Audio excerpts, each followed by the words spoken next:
इस कार्यक्रम के आयोजक हैं प्रज्ञा श्रवण दिगंबर जैनाचार्य देवनंदी ट्रस्ट, हड़मोकार तीर्थ जैन नॉलेज सिटी, मालसाणे, चांदवाड़, नासिक, महाराष्ट्र। आज तत्वार सूत्र के चतुर्थ अध्याय का प्रारंभ करते हुए आप सबके जीवन को अत्यंत मंगलमय बनाने के लिए आज देवों संबंधी यह चर्चा आपके बीच में प्रारंभ करूंगा। इस चतुर्थ अध्याय में जीव तत्व से संबंधित जो देवगति हैं, उन देवगति में रहने वाले देवों के भेद, भवनत्रक देवों में लेस्याएं, चार निकायों के प्रभेद, चार प्रकार के देवों में सामान्य भेद और देवों में इंद्र आदि की व्यवस्था किस तरीके से होती है। साथ ही यह भी बताएंगे कि देवों में भी क्या स्त्री सुख है, इसकी भी चर्चा आपके बीच में करूंगा। भवनत्रक देवों के जो भेद प्रभेद हैं, ज्योतिष के देवों की चर्चाएं हैं, वैमानिक देव उनके भेद और उनमें रहने वाले देवों की आयु, उनके निवास स्थान, उनमें क्या अधिकता है क्या कमतरता है, लेस्या और कल्प संज्ञा कहाँ तक है, इसका विवेचन भी आपके समक्ष करूँगा। लोकांतिक देव जो एक भवावतारी होते हैं, उनके क्या नाम हैं, वे कितने होते हैं, एवं विजयादि विमानों के देवों में संसार में रहने का काल कितना है, ये चर्चा करने के बाद इस अध्याय में कुछ त्रियंच जीवों से संबंधित चर्चा भी करेंगे एवं भवनवासी वैमानिक देवों की उत्कृष्ट आयु का कथन करते हुए स्वर्ग और नरकों में रहने वाले जीवों की जगन आयु कितनी होती है यह बतलाएंगे। बैंतर और ज्योतिष के देवों की उत्कृष्ट आयु की चर्चा करके ज्योतिष के देवों की जगन आयु और लोकांतिक देवों की आयु का कथन करने वाली चर्चाएं इस अध्याय में मैं आपको बतलाऊंगा। यह अध्याय पुण्य के फल से प्राप्त होने वाली देवों की चर्चाओं को करने वाला है और देवों की चर्चाओं के साथ में इस अध्याय में आचार्य देव कहते हैं देवास चतुर्निकाया, देव चार प्रकार के हैं।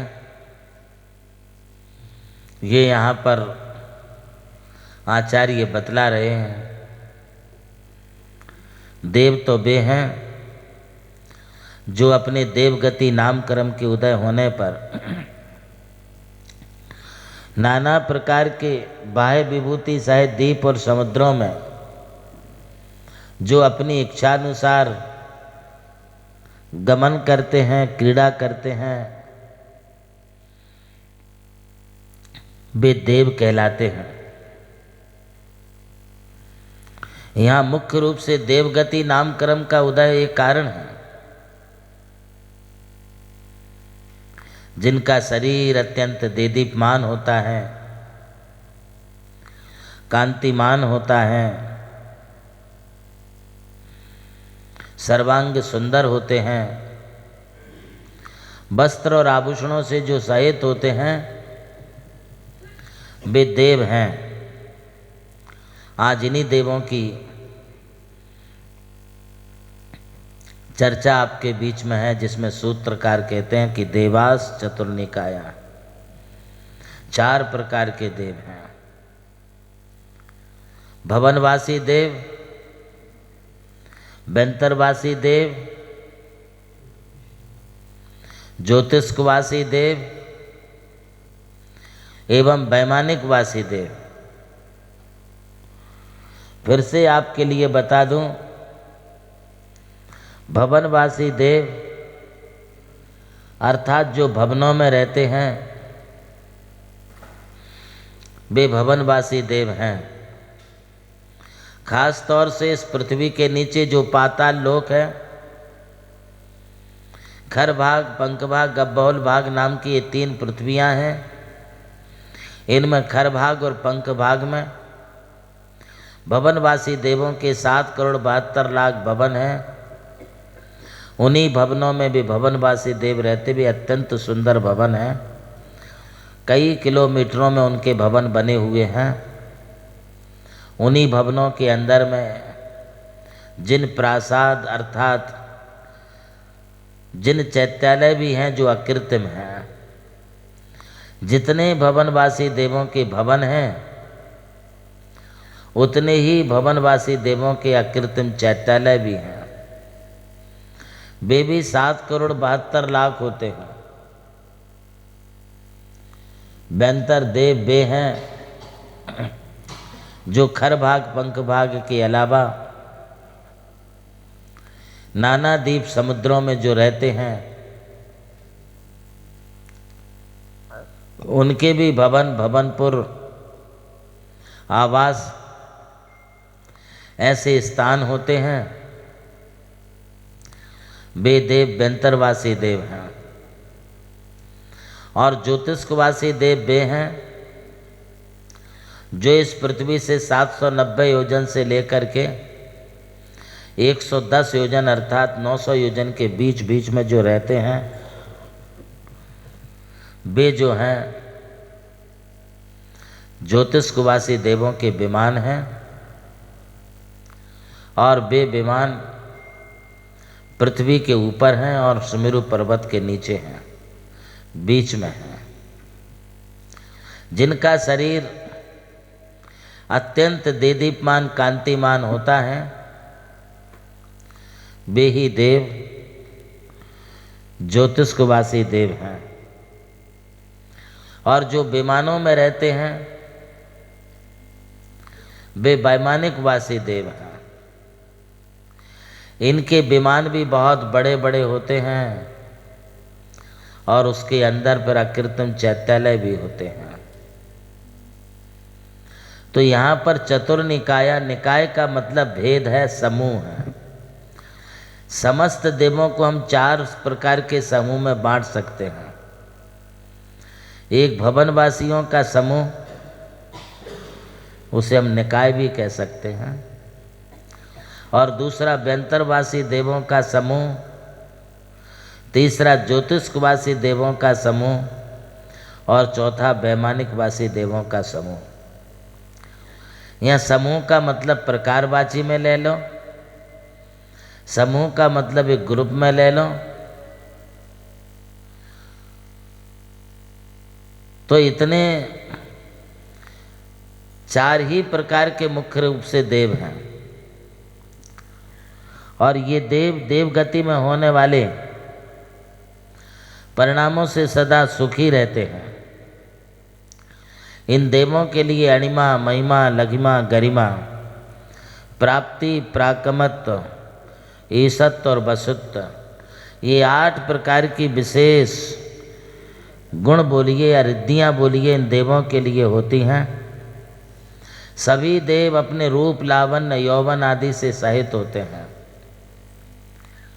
जो विकृत रूप कभी कभी आप लोगों को समझ में आता है कि भूत, प्रेत, व्यंतर आदियों का ये इस प्रकार से जो आप कहते हैं ऐसा देखा वैसा देखा, ऐसा वैसा कुछ नहीं है। कितने भी छोटे से छोटे और लघु भी देव रहने दो, तो वे सभी देव जो हैं नियम से अत्यंत सुंदर होते हैं, सर्वांग परिपूर्ण होते हैं। सभी अच्छे वस्त्राभूषण पहनते हैं। कोई विकराल, काले कलूटे, दांत निकले हुए हैं, बाल बिखरे हुए हैं, अथवा विरूप दिख रहे हैं, डरावने दिखते हैं, ऐसा किसी भी देवों का स्वरूप नहीं है। सभी देव अच्छे हैं। इस संदर्भ में आपको एक और बात बता दूं कि कोई भी देव किसी के शरीर में भी नहीं आते हैं। उनको क्या लेना देना है किसी मनुष्य के शरीर में प्रवेश करके। देवों का वैकृक शरीर है, रक्त मांस पीप मांस मज्जा चर्बी आदि से रहित शरीर है। वे ऐसे किसी घिनौने शरीर में क्यों प्रवेश करेंगे? खास तौर से सम्यक दृष्टि देव तो किसी के शरीर में आते ही नहीं है। जो लोग ये कहते हैं कि इनके शरीर में कोई बैंतर आ गया, भूत घुस गया, नहीं, ऐसा नहीं है। अथवा कई लोग जो हैं क्षेत्रपाल और पद्मावती को लेकर के भी अनेक प्रकार की आशंकाएं पैदा करते हैं। दरबार लगाने की चर्चा करते हैं कि इनके यहाँ क्षेत्रपाल का दरबार है, इनके यहाँ पद्मावती का दरबार है। सब कोरी कल्पनाएं हैं। वे किसी के शरीर में प्रवेश नहीं करते हैं। क्षेत्रपाल पद्मावती होते हैं, वे मंत्रों में होते हैं, वे कहीं भी विचरण कर सकते हैं, वे तुम्हारे सहायक हो सकते हैं। तुम उनके लिए बुलाओगे, सम्मान दोगे, उनकी पूजा अर्चना करोगे, वे तुम्हारे सहयोगी बन सकते हैं। किंतु ऐसे किसी के शरीर में भर के आ गए, चिल्लाने लगे, वैसा नहीं होता है। कई लोग बड़ा ढोंग करते हैं, कई लोग बड़ा धंधा बना लिए हैं। इनको फलाने देव आते, उनको फलानी देवी आती, इनको माता आती, उनको ये माता आती, वो माता आती, जिन माता आती। ऐसी कई भ्रामक भ्रांतियां भी लोगों में पैदा होती हैं। हमारे सम्यक दृष्टि देवी देवता किसी के शरीर में आते जाते नहीं हैं। किसी को अपनी तप साधना से कोई रिद्धि सिद्धि हो जाए वो बात अलग है। अस्तु ये अणिमा महिमा आदि जो 8 रिद्धियां हैं, अणिमा अर्थात छोटा, इतना छोटा शरीर बनाना कि मृणाल के एक छेद में चक्रवर्ती की पूरी सेना समा जाए, छोटे से कमरे में सब बैठ जाए, बहुत छोटा शरीर बना लेना, ये अणिमा रिद्धि है। देवों में महिमा रिद्धि भी होती है, और वह महिमा रिद्धि ऐसी होती है कि वो अपना शरीर सुमेरु से भी बड़ा शरीर बना लेना, बनाने की क्षमता उनमें होती है, वो महिमा रिद्धि है। इसी प्रकार से लघिमा, वायु से भी हल्का शरीर बना लेना, ये लघिमा रिद्धि है, ये देवों में पाई जाती है।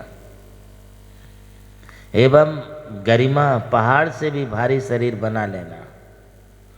कितने भी लोग मिलकर के उठाना चाहें तो वो उठते नहीं हैं, वो गरिमा रिद्धि है।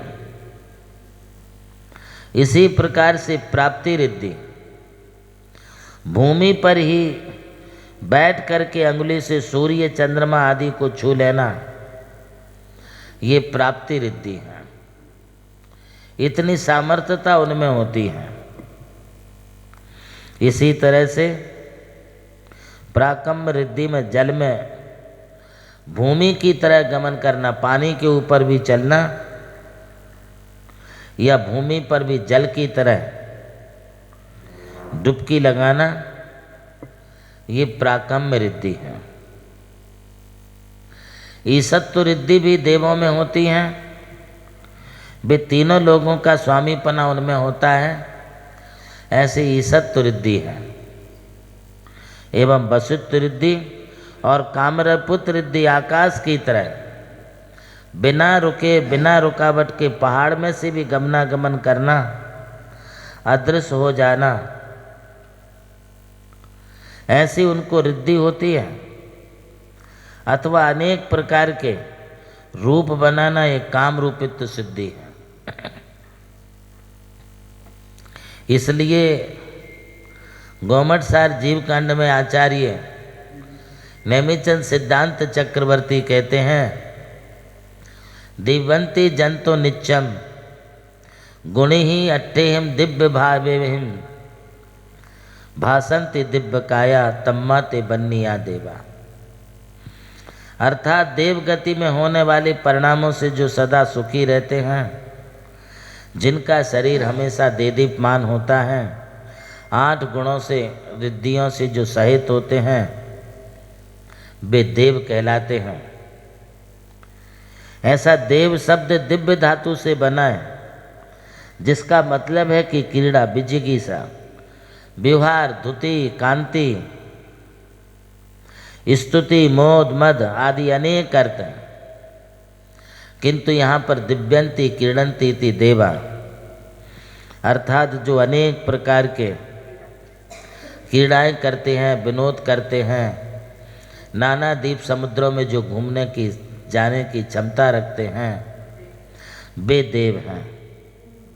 देवों का शरीर वैकृक होता है, धातुमल आदि दोषों से रहित होता है, रूप और लावण्य से एवं यौवन से सदा सहित होता है।